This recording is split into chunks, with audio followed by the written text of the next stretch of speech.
ప్రియమైన దేవుని బిడ్డలారా, దేవుని నామమున మీకు అందరికీ వందనాలు. చిన్న ఈ వాక్యం ద్వారా దేవుడు ఈరోజు నీతో నాతో మాట్లాడుతున్నాడు.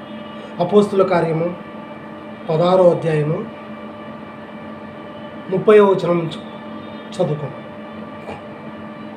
అయ్యలారా, రక్షణ పొందుటకు నేనేమి చేయవలెనను?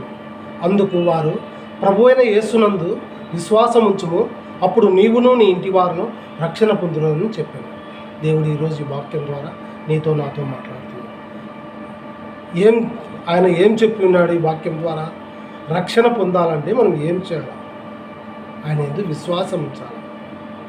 విశ్వాసం ఉంచి ఈ వాగ్దానము మనకు ఇచ్చినాడు ఈరోజు. అంటే వాగ్దానం ఎప్పటికీ నిరర్ధకం కాదు. వాగ్దానం ఖచ్చితంగా దేవుడు ఆయన క్రియ చొప్పున ఖచ్చితంగా నెరవేర్చి తీరుతాడు. కాకపోతే మనకు విశ్వాసం ఉండాలి. మనలో అపవిశ్వాసం ఉండకూడదు. కేవలం విశ్వాసం మాత్రమే ఉండాలి. ఆయన యందు నిరీక్షణ కలిగి ఉండాలి.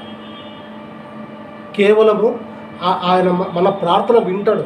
ఎప్పుడు వింటాడు?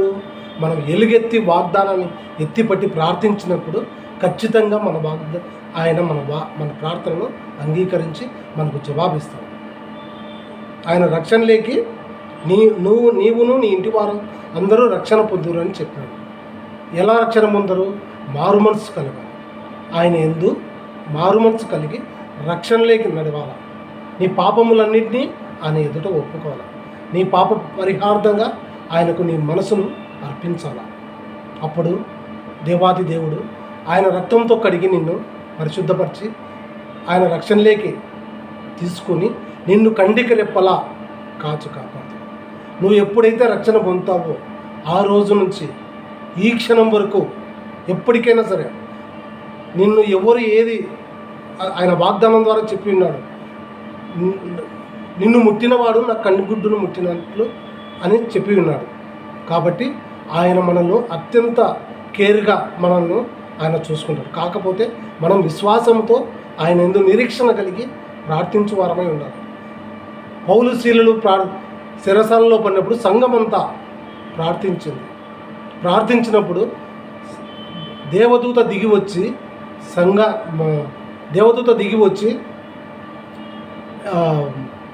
సంఖ్యలు తెంపినది. దేవదూత సంఖ్యలు విడిపించి తీసుకొని వచ్చాడు. అట్లా మనము నమ్మిక ఇచ్చి ఆయన యందు విశ్వాసంతో ప్రార్థించాలి. ఖచ్చితంగా ఈ వాగ్దానాన్ని ఎత్తిపెట్టి ప్రార్థించండి. దేవుడు ఈరోజు నీతో నాతో ఈ వాక్యం ద్వారా మాట్లాడు. ప్రభు అయిన యేసునందు విశ్వాసం ఉంచుము, అప్పుడు నీవును నీ ఇంటి వారు అందరూ రక్షింపబడుతున్నారు. దేవుని బిడ్డలారా, ఈరోజు ఈ వాక్యం ద్వారా ఎవరైతే ఈ వీడియో చూస్తున్నారో వారందరూ రక్షణలోకి నడవండి. మీ పాపములను ఆయన ఎదుట ఒప్పుకోండి, రక్షింపబడండి. సమయం లేదు. ఆయన ఎప్పుడు వస్తాడో తెలియదు. కానీ మీరందరూ మెలకువగలిగి ప్రార్థించి ఆయన కొరకు ఎదురు చూడండి. దేవుడు ఈరోజు ఈ వాక్యం ద్వారా నీతో నాతో మాట్లాడండి. దేవుడి వాక్యం దీవించుగాక. ప్రార్థిస్తున్నాం.